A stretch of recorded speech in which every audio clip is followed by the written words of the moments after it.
from the 1990 original Teenage Mutant Ninja Turtles movie, along with Paulsen, Clarke, Townsend Coleman, and Barry Gordon from the animated series.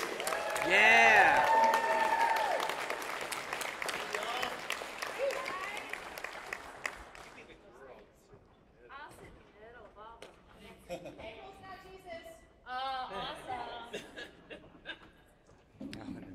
Hi guys.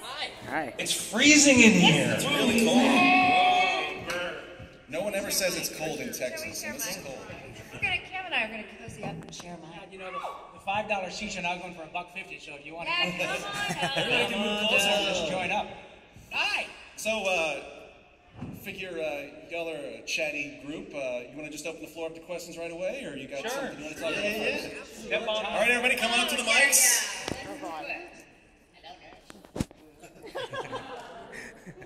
You are so adorable. Every time I see you, she's been here. This is her third day, right? Yes, it is. Always in a fabulous. Oh my God, look at those shoes. Those are like Dorothy's Converse. I have those same shoes at home, thank you. Yeah. Indeed, no place like home. Hi.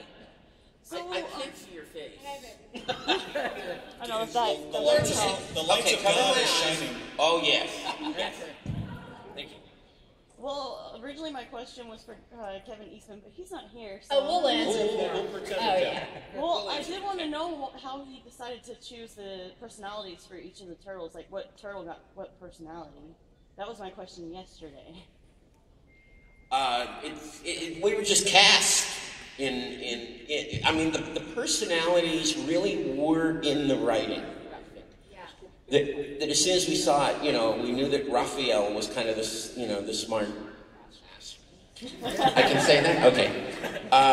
Was the smart ass, and, you know, Donatello was the, you know, science geek, and Michelangelo was the party guy, and Leonardo was the leader. And that was really clear from the script. And then actually when we auditioned, we all read for different turtles. So, you know, it was kind of... Yeah, we read for turtles that weren't even in this show. Not even in the show, you know. I read for Jiminy Cricket. It was very strange. But, no. But it was... He killed. Yeah. But it was just, that's really what it is, because that's what usually when you get a voice script, sometimes they have you read for a lot of different roles, and then they decide who they think you fit. I secretly covet their jobs.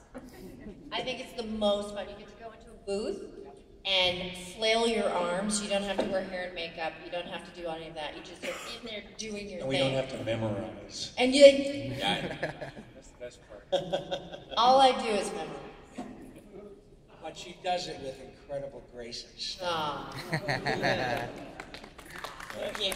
Yeah, thank you. Thank you.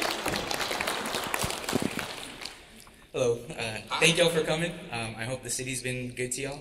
Are you videoing your question? I am. Do you want somebody to help you out so you can actually see what's going on? Sure. Why not? Help him out. Come on, help a fan out. Just so you know, Townsend's in the witness video show. Yeah, video stuff. I'm really lame at this. My question actually is primarily for Cam. I'm a fan of all of you and all your work, Judith included, everybody. Of course, you've all done different iconic things. I was hoping to put you on the spot and ask for two favors. The first is if I could get a Kaneda Tetsuo, and if I could get a Prince Adam by the power of Grayskull, I have the power. Oh boy, you have no idea what you've done. He's the only one of the five of us who has his own Airstream out back. Tetsuo! Wait, one more time. Tetsuo! That was amazing. I kind of just sent myself just then. I kind of felt that. Your voice is back. Right. And what is it? By the power of grace. By the power of Grayskull. By the lead. What is it? By the power of Grayskull, I have the power. By the power of Grayskull, I have the power! Thank you so much. Thank you. Someone back there in the lights. Cammy did that on a tour bus for us. Back there, hidden in the back. What are you doing so far back there? That was so cool. I don't think it, come on, come to the front here. Come back. Well, you got to make some concessions for these guys. My question is for everybody. What are y'all thoughts on TMNT, the new movie that just came out? That's my question. Oh, well, that's a 2-in-1. You come up and ask it too, just so you get to ask your question. Yeah, have you guys seen it yet? Have you liked it? Because I love it. I haven't seen it. I was actually supposed to do a cameo in it. Oh, wow. And we could never make the schedule work. It's interesting because people have really wanted me to hate the movie and be upset that Megan Fox is doing the movie. And in fact, TMZ got in touch with me and wanted a quote saying something like that. And I had done a movie called Armageddon with Michael Bay, and I had a really great experience with him. And so my feeling was, if the Turtles were going to live on, like, how great. It's had so many different lives. Why shouldn't it keep going now 30 years later? And so I gave a quote saying, something like that, and that I had worked with Michael and that I really liked him. And TMZ managed to make it sound all smarmy and icky, so I've learned never, because people were saying some things in the press that were really mean, and that I don't even want to quote here, and so I kind of wanted to defend them a little bit, but they managed to twist it. So, lesson learned, don't talk to TMZ. And I haven't seen it, but I will see it. I'm sorry I didn't see it in a big theater, and I just like that the franchise keeps living. True confessions, have any of us up here seen it? I haven't seen it, but I got to tell you. No, we haven't. Any of the features that say "Cowabunga"? It's all right by me. And actually, we did a panel yesterday with Kevin Eastman, and when Kevin was here, Kevin was involved in the movie. He's been involved in all of the iterations, all of the versions of the film and the cartoon series. And how bad can it be? If Kevin is involved, it still has to be Turtles, and that's good enough for me. Yeah. Well said. Judith really said it. I hear this a lot, and I've been involved in several things that have been followed up successful franchises, and the passion is wonderful, and I totally get it. But to me, it's pretty simple. I can't tell you how many people that have texted me or emailed, whatever, and said, "Well, Mr. Paulsen, I'd love to hear what you think about this abomination, this childhood-ruining movie that." Right. I said, "Dude, he got your $12, didn't he?" Exactly. And again, it's not meaning disrespectful. To me, it's really clear. If Michael Bay were not successful, he wouldn't get another chance to spend somebody else's $100 million. Right. Nobody starts out in Hollywood to make a piece of shit. And yet, it happens all the time. And the truth is, if with all due respect, I worked with Michael Bay way years ago. He directed a Got Milk commercial. Oh yeah, he was a commercial director to begin with. Yeah, I did this commercial where I was this guy on the radio, and some guy couldn't say Aaron Burr. Oh, was that you? Yeah. I love that. Do you remember that commercial? Thank you. It was a great commercial. Michael directed it, and I do not know Mr. Bay. I've not had the pleasure of working with him. But, it really is, if the movie isn't any good, or people even say, I will not watch anything Michael Bay does, but I just saw this new Turtles movie, then don't go to see him. Right. It really, that's how it works. And if you like an iteration of the Turtles that has nothing to do with us, that's great. Anything that furthers the franchise and keeps this, maybe a little pun intended, evergreen franchise happening. But as long as we are your favorite, of course. You are allowed to see the others. Of course. So, and there's going to be a second one. Yeah. And so consider my spleen vented. I totally get the fact that some people don't like it or that, but I think Kevin said yesterday, Hollywood is considered, any bad or good press. It's feeding the beast. So I hate this. Oh, okay. Well, so and we've got some interest. When people say they're replacing you with, they go, Megan Fox. I'm like, Megan Fox? I'm sorry, she's not. I take that as a compliment. So thank you in any case, thank you for paying attention. Yeah. We're grateful.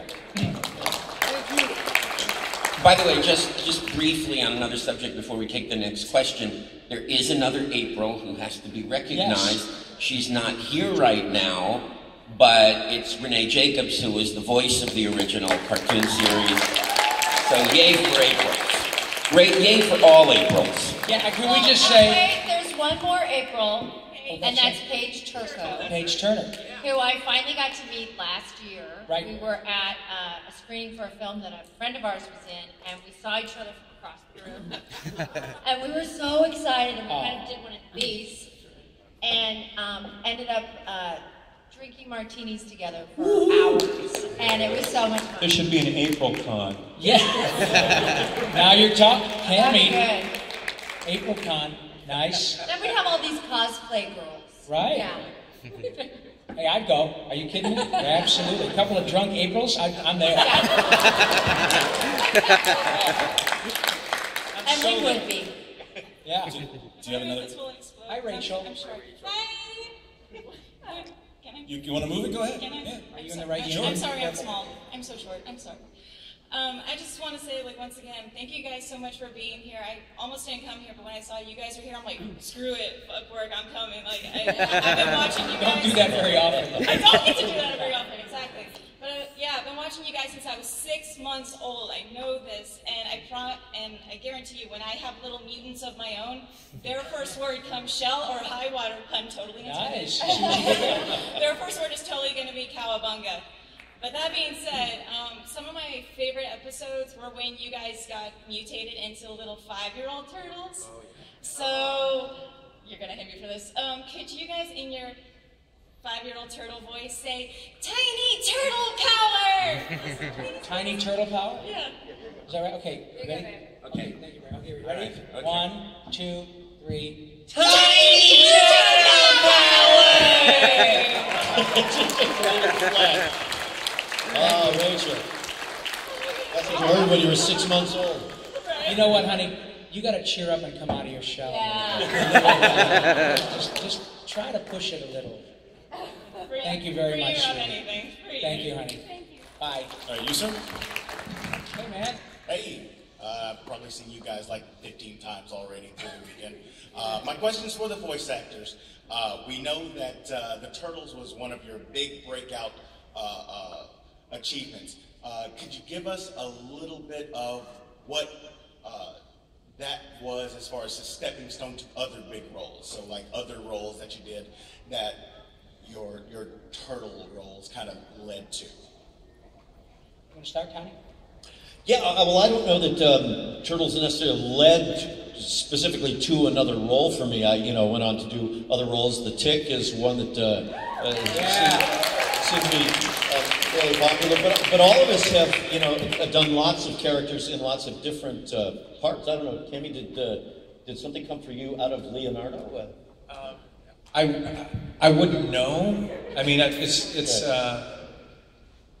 wouldn't. I mean, if I got a job and they said, "Hey, that's that guy who did Leonardo," I never was brought up to me. Yeah. But, however, I will share a little anecdote that happened recently. Since we talk about all the iterations in the different casts, there was an audition for Turtles for a game. Oh, this is a great story. For a game, and I read the audition, and I booked it. Surprise! Well, no, it wasn't a surprise. So I get there, and I'm doing the thing, and I was just curious. I said, so do I have... Did you? I'm just curious, guys. Did I book this because I'm Cam Clarke? And they went, they looked at the contract and went, well, yeah, it says Cam Clarke here. I went, no, I mean, because I'm the original Leonardo. And they were like, no way! No way! We just thought you really captured the essence of Leonardo. Well, I should hope so.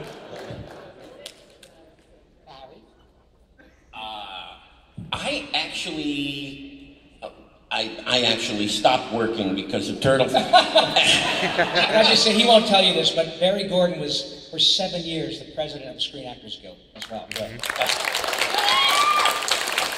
I also want to say something about Barry, because he is Donatello even without the monkey suit. He's a genius. He was going to law school when we were recording, and he would sit there in the session with these books that weighed 40 pounds each on his lap. He's studying and never missed a cue to come up and do his lines. I would be there with a coloring book, and I'd miss every... Barry'd be sitting there with his highlighter, just highlighting lines. But then you're outside of the lines, Cam. You're outside of the lines, Cam. He is. He now, it's a mutual admiration. We are so proud of our turtle brother. He teaches, you teach acting at LA City College. No, at Cal State LA. Cal State LA, yeah, Cal right? State So he's a full-time professor, teaches acting, an attorney, the California, I mean everything. And he's a Ninja Turtle, right? And he was the president of Screen Actors. And he started working when we were like 4 years old. I started working when I was 3. This guy's been working his whole life in show business. It's incredible. I remember seeing Barry way back. Like, Barry was just saying he started acting when he was 3 years old. So you've lived like 25 lives. A lot, yeah. Honestly, he has it's an incredible life. When you look at Barry's career and the fact that in between things, he fitted in being 7 years president of SAG and an attorney and a professor. This is a serious overachiever, folks. But I did do a cartoon series after Turtles that I really enjoyed. It only lasted for 2 years, but a lot of people at this convention have talked to me about it, and that was SWAT Cats.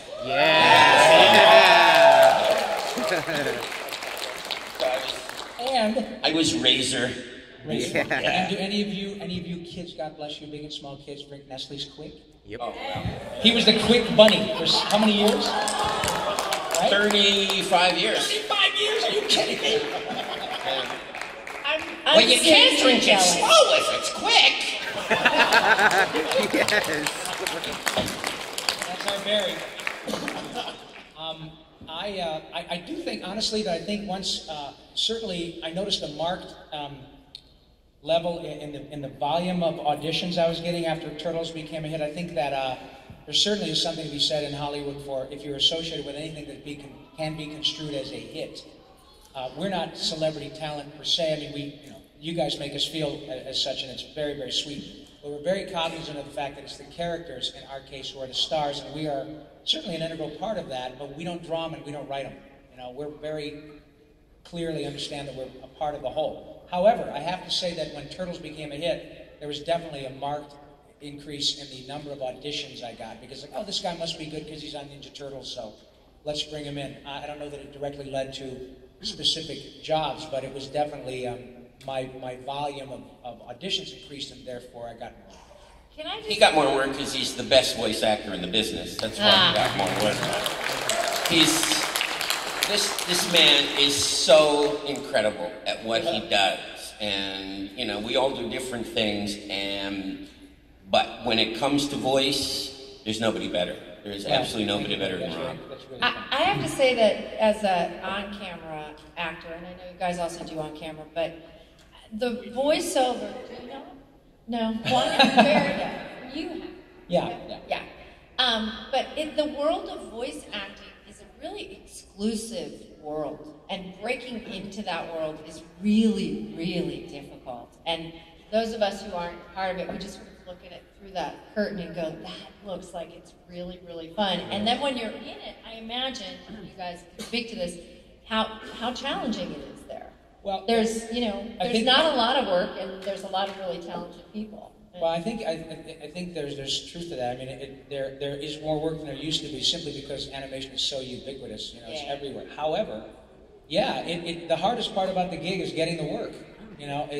When you're doing your thing, you're working with. I mean, we are friends irrespective of Turtles, and I knew Townsend and Cam before Turtles. I had the good fortune of having Barry come into my life as a result of Turtles, and that really has been the best part about all of this. To have people that are your lifelong friends. And the truth is that we get to work with people with whom we would choose to spend our free time and then get paid American dollars for it, And then we come here and everybody treats us like rock stars. There's no downside. I mean, it's really we're very incredibly fortunate people. As a result of you. Thank you. Hi. Wow. Oh. Yeah. That's what we've been saying all weekend. Wow. Yeah, I know. And it's the third time I've seen you, Rob. The first time I was in San Diego, and it's pretty much the first time I've seen most of you. And you guys have been like a part of so many people's lives, like, you know, being in animation or just some other crazy thing. And I just want to say, like, how does it feel to be a part of lots of people's lives based on, like, your roles, like, you know, Ninja Turtles, Animaniacs, The Tick, anything else like that? Well, if you're looking at me, then I'll take the. Clearly, well, you and everyone else. Clearly, I have no trouble. I gotta learn to shut up. It's humbling. Kevin said it yesterday, and it bears repeating. It is so incredibly humbling to have people come out, and it is not an inexpensive proposition to come here.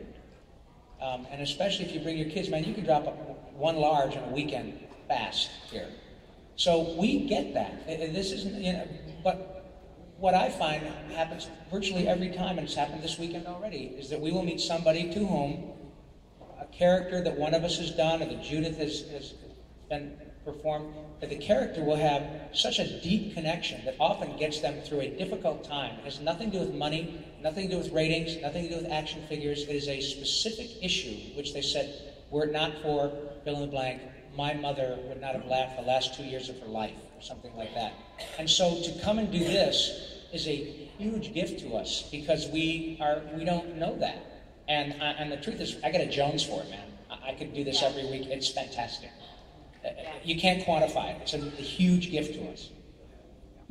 Yeah, the number of people who, you know, will come by our tables at a convention like this and just say, you know, you were my childhood.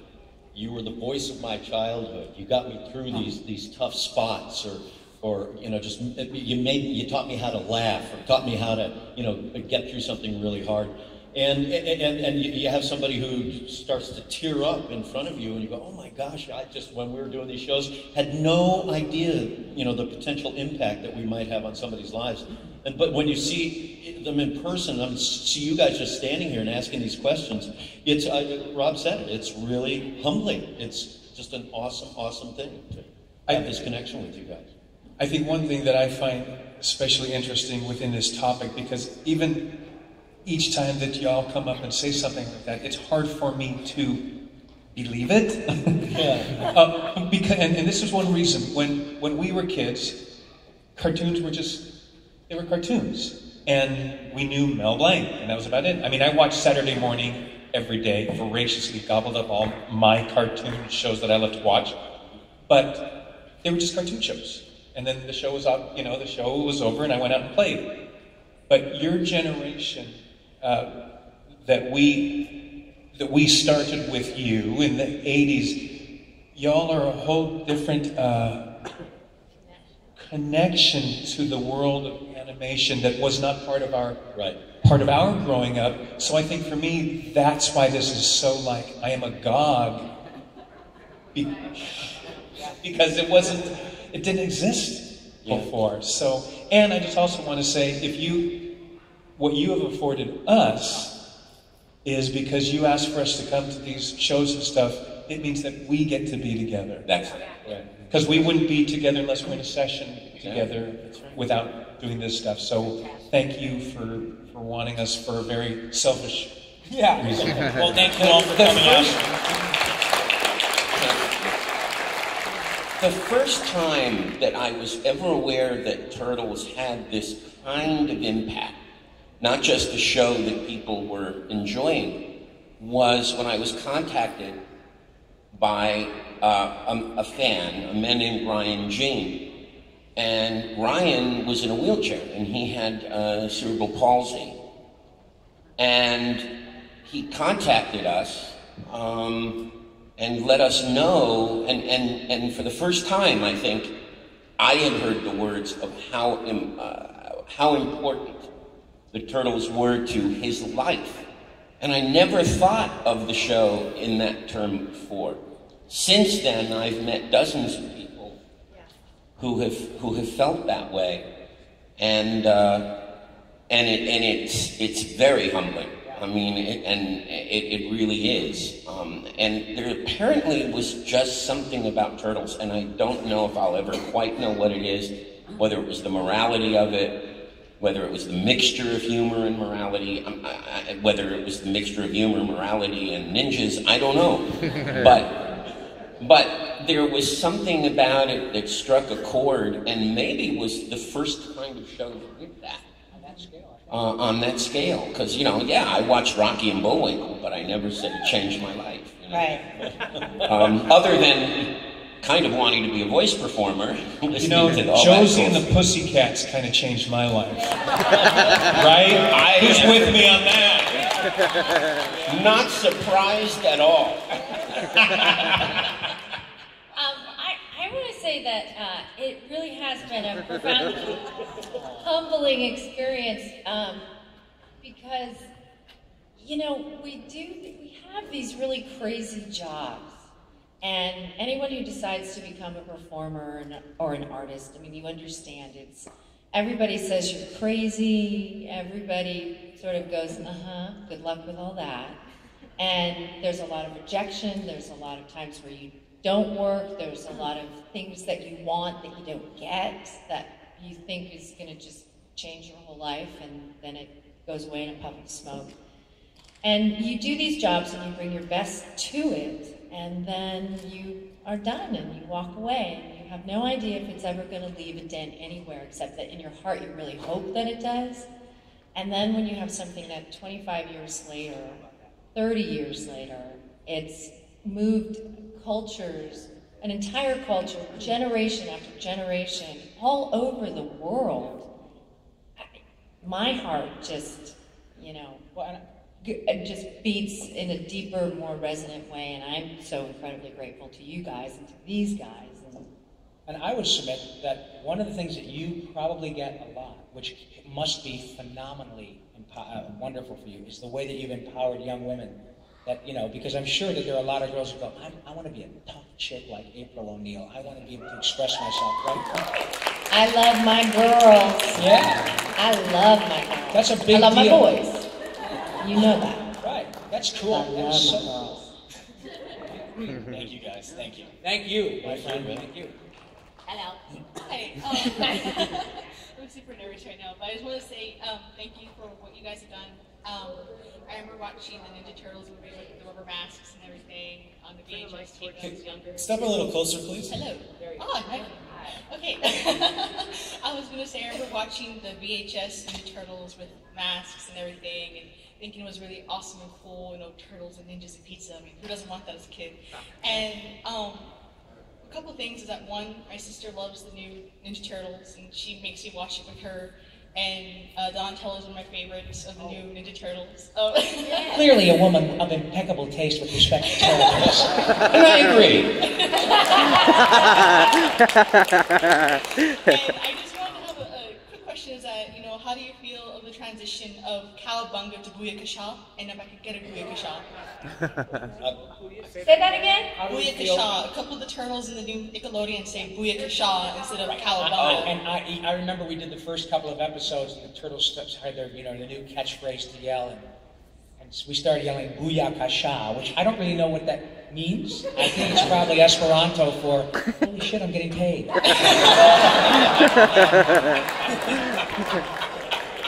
But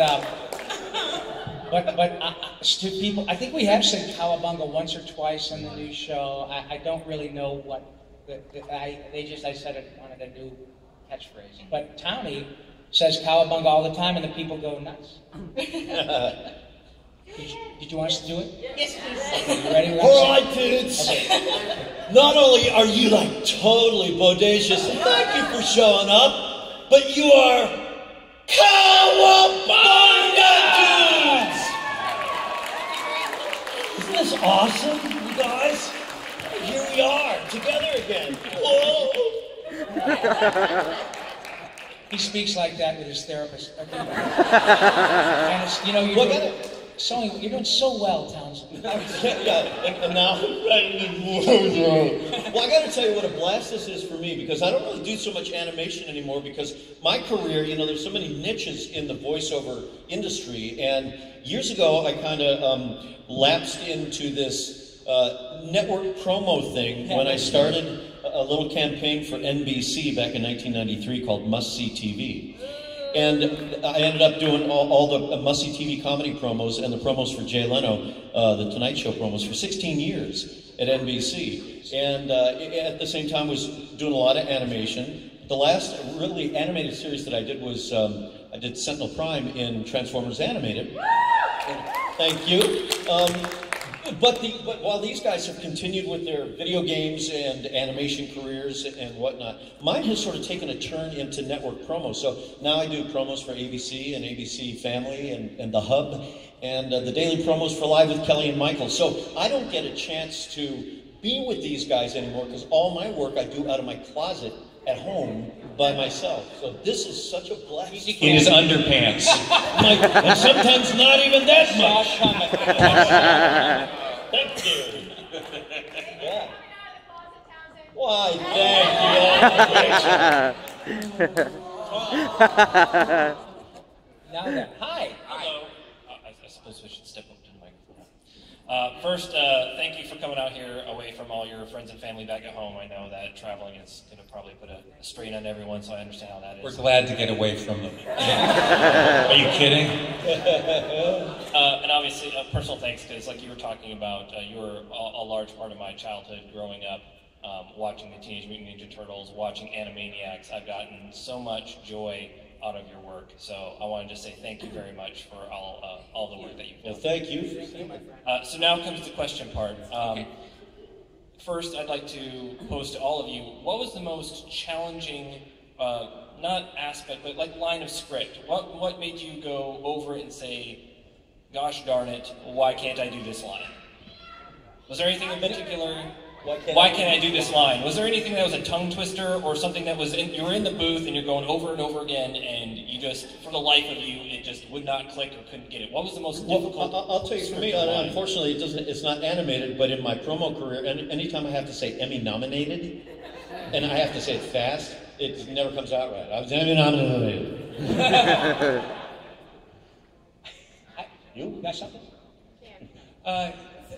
Yeah, mine is a little more of a broad stroke. These guys were all a bunch of goofy clowns in the show, and I was playing, pardon the pun, the straight man. Yeah! And, there! Oh. And I felt like, I want to be funny. And so I like started doing this almost like deflator mouse. I tried to turn Leonardo into, a superhero kind of thing. And I remember the director, Sue Blue, called me out in the room and said, you know, you're not the funny guy. You're the straight guy here. Oh. And I went, well, I want to. I mean, they're all. And I was like jealous. And she goes, "Don't fight me on this." You know, I got to say, we all are so grateful for all, and we've now made our new friend Judith this weekend. We're having a ball meeting in. Our new bestie. Such a joy. But Cammie, and I'm going to put you on the spot a little bit because I can't help it. One of the things that's so great, Cam, as a result of mission work he did years ago, is fluent in Spanish. So we used to go to Cam, and I would say, Cammie, and please just even do one line of it. Cammie would, because we're all children of the sort of 60s and 70s, 50s. and 60s. And so we all grew up watching these great, you know, early 60s. Great television, you know, great, wonderful stuff that's on TV Land. So I would say to Cammie, sing the Brady Bunch theme song in Spanish. Right? So here's what he would do. Well, and I'm translating on the spot, so if any of you see, algunos de ustedes hablan español, perdóname. Es un relato de un Es un relato de una mujer más linda que fue muy ocupado con 3 hijas de sí propia. Go like their mother. Lo más.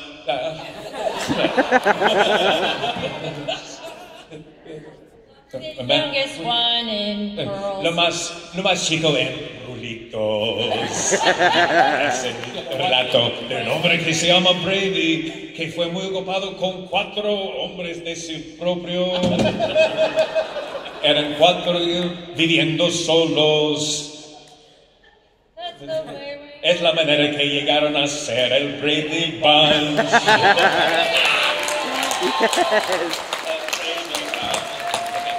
Es la manera que llegaron a ser el Brady Bunch. Now, I just wasn't. Did you notice how deftly and entertainingly we all avoided your question? Well, because frankly, there probably were. We can't remember what the lines were, but there were probably lines that we had problems. I did. When we were shooting the movie, Steve Barron, our director, had a really specific idea about how he wanted me to wake up. And when I saw Splinter, I was supposed to do, he wanted like this silent scream. And I was like, and he's like, no, you have to actually make a noise. And it was like, but it's a silent scream. And he's like, no, you gotta do, I need you to do this high-pitched voice thing. I was like, really? And I did it, and it never felt good. It was always that kind of moment where you go, we're gonna redo that. And I look back on, I haven't seen the movie in years, but I look back on it and I know now, as the grown-up that I am, I would say, okay, and then do it my way. What would I do? Oh, God, I don't know.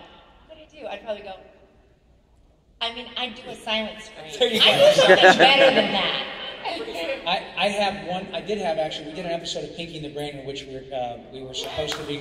Thank you. We're supposed to be the Hacky Sack Kicky Sack Sock Plucker Factory from Hackensack Kicky Sack Sock Plucker. And so Gordon Bressack, a phenomenal Emmy-winning writer who wrote some of the Pinky and the Brain episodes, and that was one where we couldn't get through Hackensack Kicky Sack Sock Plucker Factory. John Machida, the late great John Machida, who used to be the Federal Express fast talker guy, who was on the show, and he couldn't get through any of it. Yeah, it was. So if you want to go back, it's called. The episode is called "You Said a Mouseful." So if you want to watch "You Said a Mouseful," we often. You can imagine with Hacky Sack Sock Plucker exactly what would happen. So that was a goofy one. Thank you very much. Thank you very much. Side question. Sock Plucker. How many takes did it take to do Yakko's Countries of the World? Do you remember how many takes it took to take Yakko's Countries of the World? Where we went through each nation, and do you remember how many times it took you to go through that entire song? Yakko's World. Do I know the entire song? Yakko's. Well, no, I'm sure you still know it, but how many takes did it tie? Did you have to do like over and over and over again? No, no, and Rob, it probably took 1 take. Well, thank you, Townsend. That is in fact true. We did it in 1 take. But wait a minute. They rehearsed for 3 months. Yeah, it's not as impressive as it sounds. I had the music for a week beforehand, and I had the music in front of me, and we did 2 takes, but the one that you guys know was the first take. But truly, the magic. I mean, there are a million good singers in L.A. Really, and the magic. But there are not a million good people. There are a lot of great songwriters, but not everybody can write a song like that. And Randy Rogel wrote that. He wrote The States and the Capitals. He wrote I'm Cute. He wrote I'm Mad. He wrote oh my God, so many different things. He wrote. We just did a concert a few days ago with Animaniacs Music, and the stuff he wrote even for Hysteria. He wrote a song about the spice trade called "People Wanted Pepper on Their Food."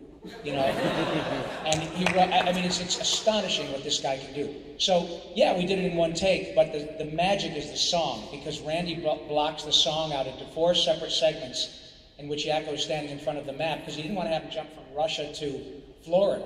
So he concentrated on North America, South America, Asia. It's a truly amazing piece of work that I was lucky enough to sing. So thank you for asking.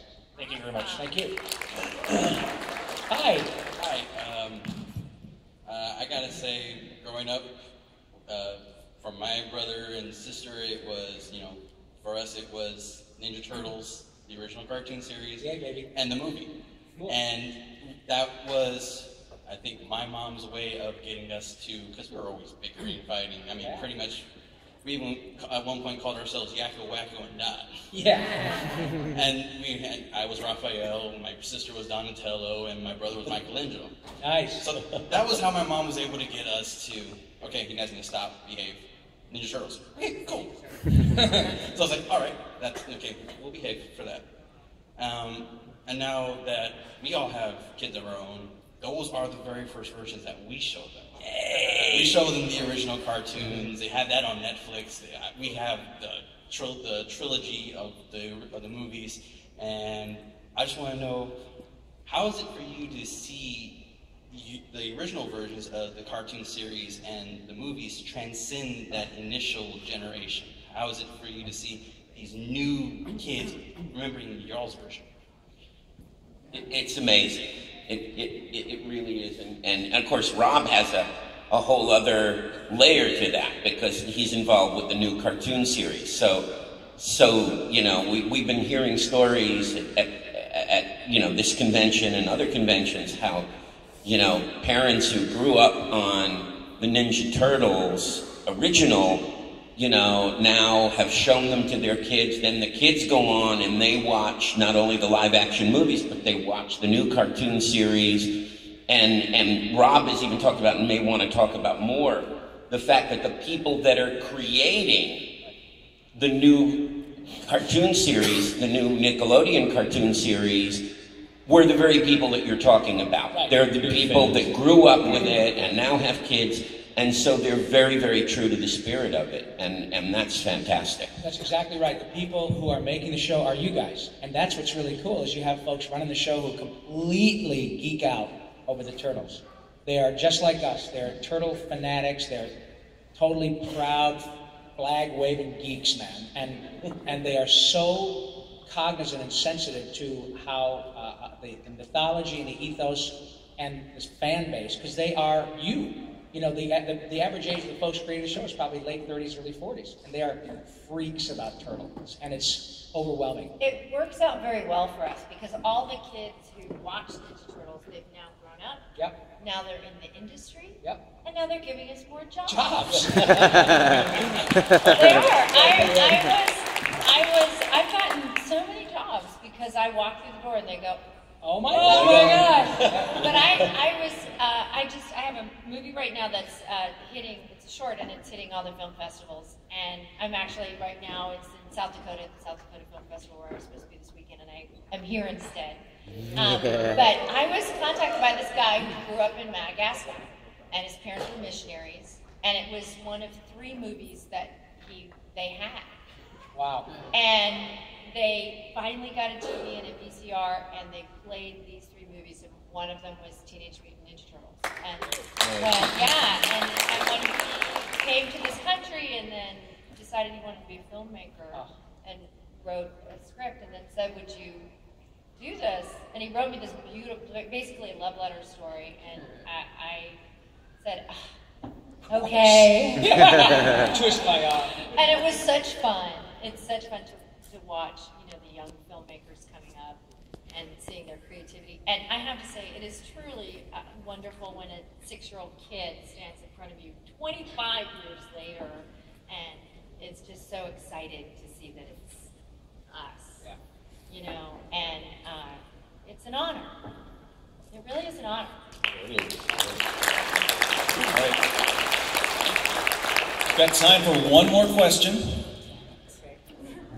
Hi. Oh. Hello. We'll take 2. Yes. This is for Judith, and this is non-Turtles related, so I feel kind of guilty. But me and my whole family pretty much really personally loved you in the Halloween Towns movie series.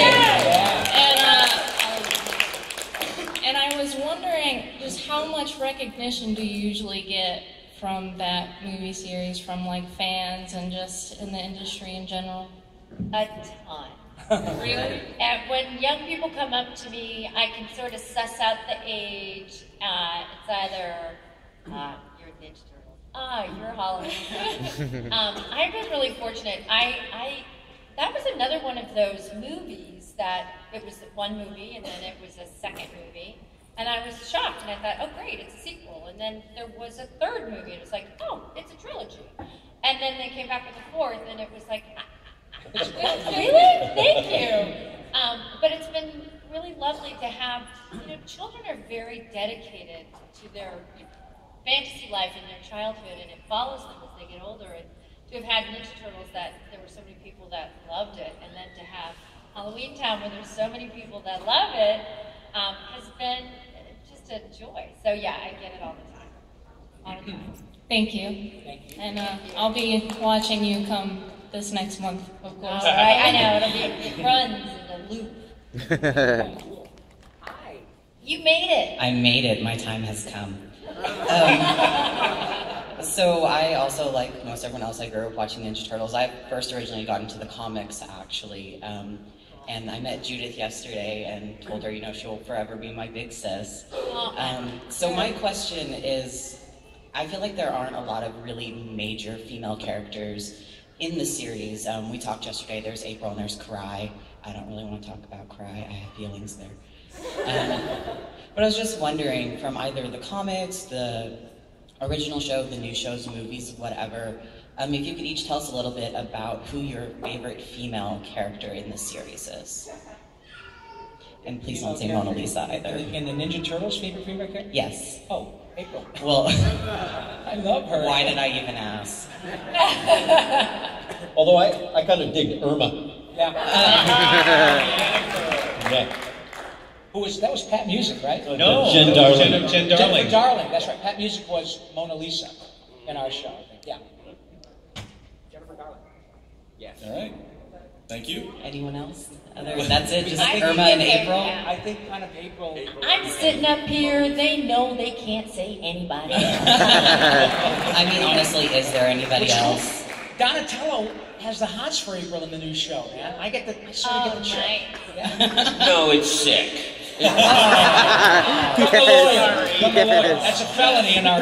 Yeah. I mean, if there's an animal-human hybrid in the future, I don't know. You would expect that from the litigator. I mean, just don't worry.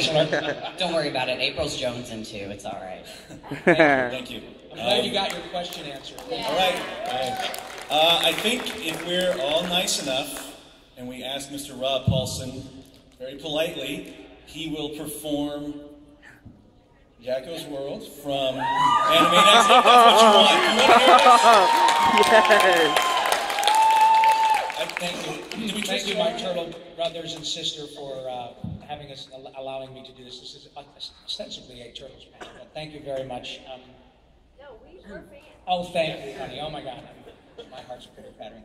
Well, thank you very much, all of you. It is an absolute joy to be here, and please, we all are going to be back downstairs in the Turtle Lair. Signing stuff and taking pictures and all that, so come on down and see us. But truly, thank you so much.